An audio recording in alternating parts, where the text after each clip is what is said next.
Bible, Jesus, Allah,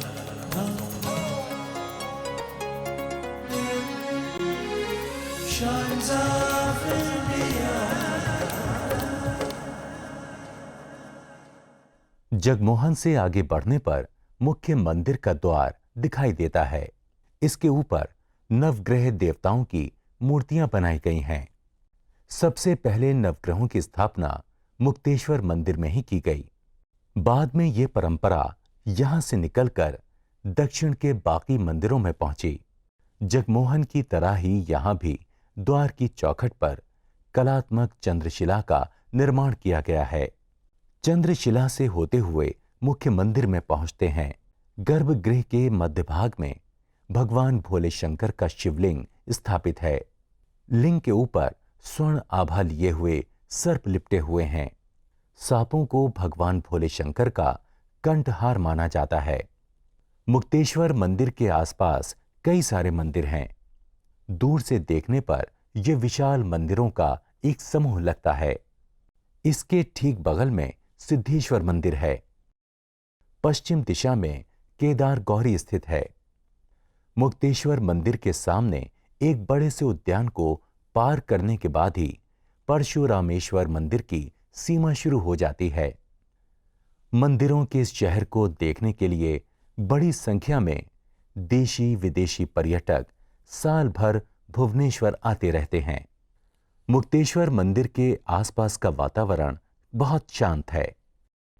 देव दर्शन के साथ ही मंदिर परिसर में आने वाले पर्यटक हरे भरे पेड़ों की झुरमुटों के बीच पक्षियों की चहचहाट के साथ ही फूलों की सुगंध का प्राकृतिक आनंद भी लेते हैं।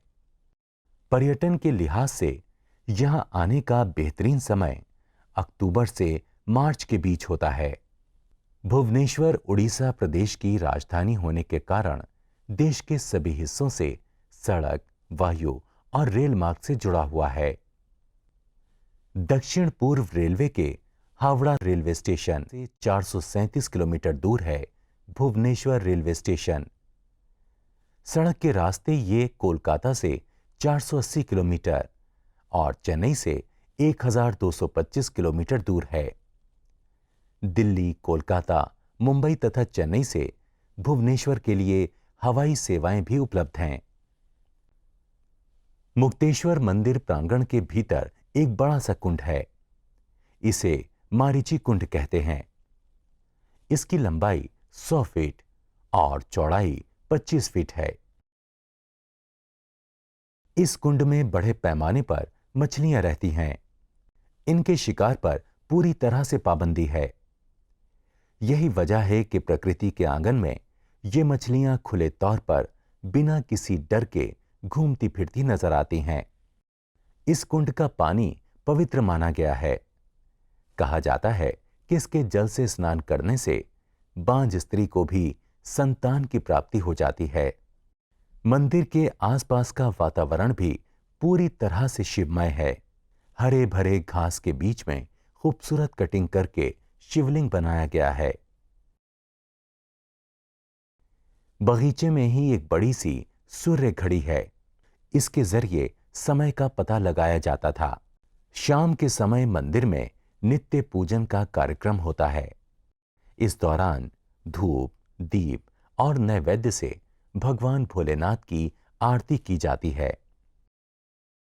रात के अंधेरे में बिजली की रोशनी के बीच यह मंदिर शांति के अद्भुत प्रतीक के तौर पर दिखाई पड़ता है।